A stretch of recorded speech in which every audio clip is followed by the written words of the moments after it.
Hey everyone, you're welcome to the channel, your ultimate channel where we solve problems of math with all clarity. Okay, I'm your tutor, Mr. Opokie, and if you're new to this channel, you're highly welcome and do well to subscribe and go through the channel. There are lots and lots of videos and problems on the channel covering a wide range of areas in math, topic by topic. You can go through each of the topics and watch the videos.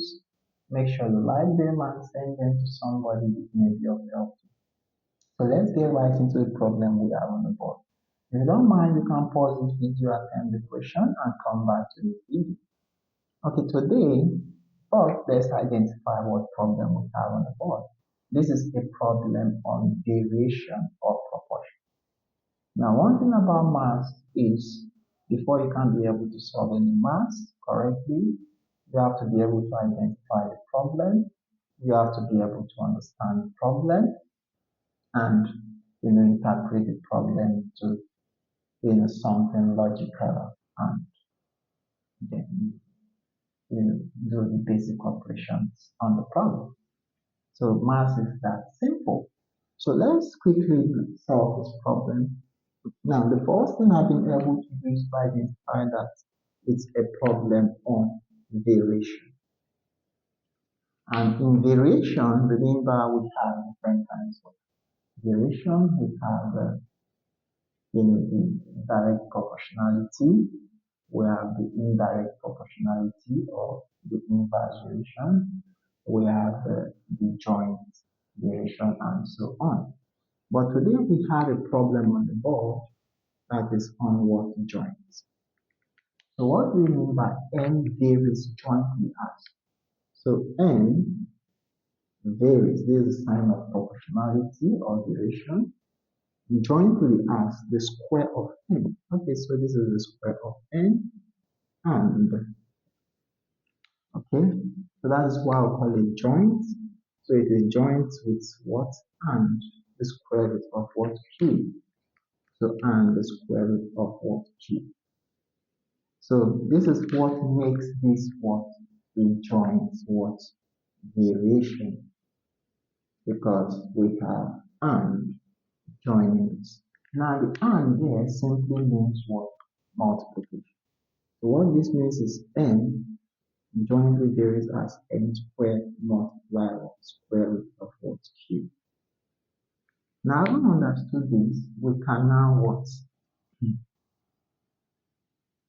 Bring our constants by changing this into what? Equality sign. I'm going to have n is equals to what?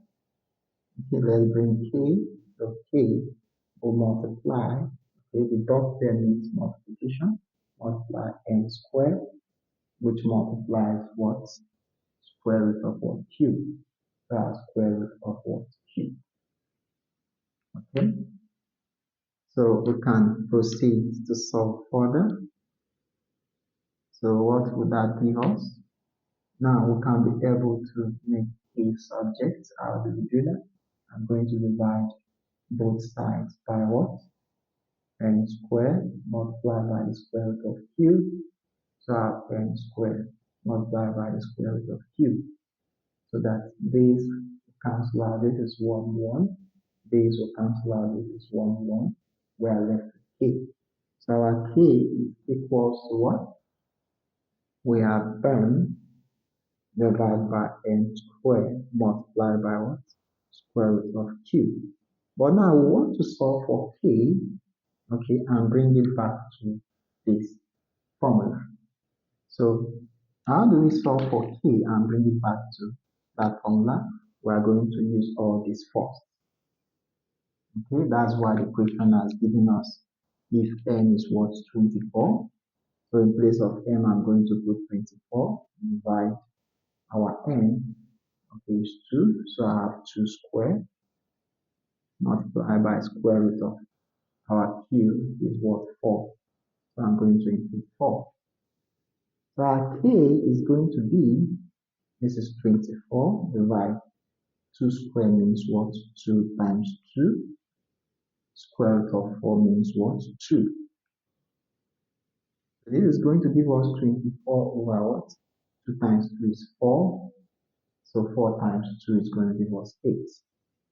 So 8 is going to divide 24 into how many places? We have 3 places. Alright? So having gotten that, our k is what? 3. So now we are going to write this as what? Of course, k is 3. So now the original formula that connects n, and q we have was n is equals to what? K multiply n squared and square root of what? Q, right? So all we need to do is we are going to say n is equals to, we are going to input k as 3, so 3 multiply n squared multiplied by the square root of q. Now this formula is very, very important. We'll call it the law, okay? We'll call it the law of relationship.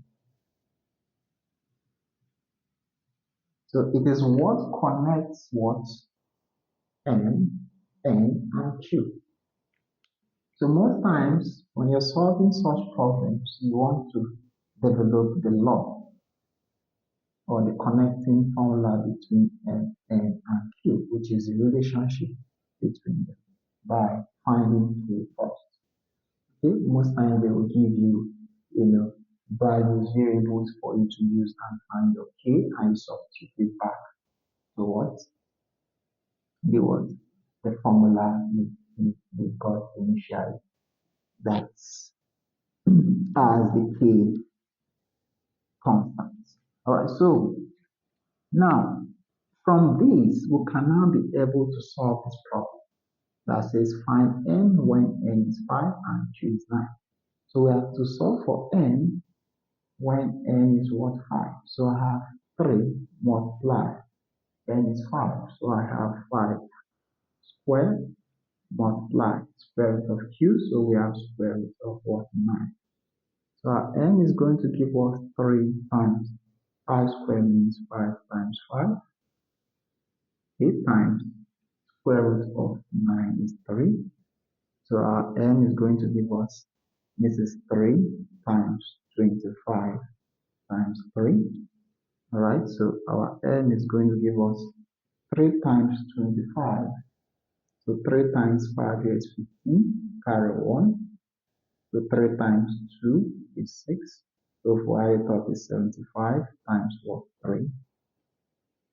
Alright, so what is 75 times 3? So I have 5 times 3 is 15, carry 1. So 3 times 7 is 21. Alright, so if we have 21 plus 1, we have is 22. So the value of n, okay, for this problem, when n is 5 and q is 9 is 220. Alright, thank you guys for watching this video. If you like this video, hit the like button and subscribe to the channel and share this video to someone who needs your help. I'll see you guys in my next video.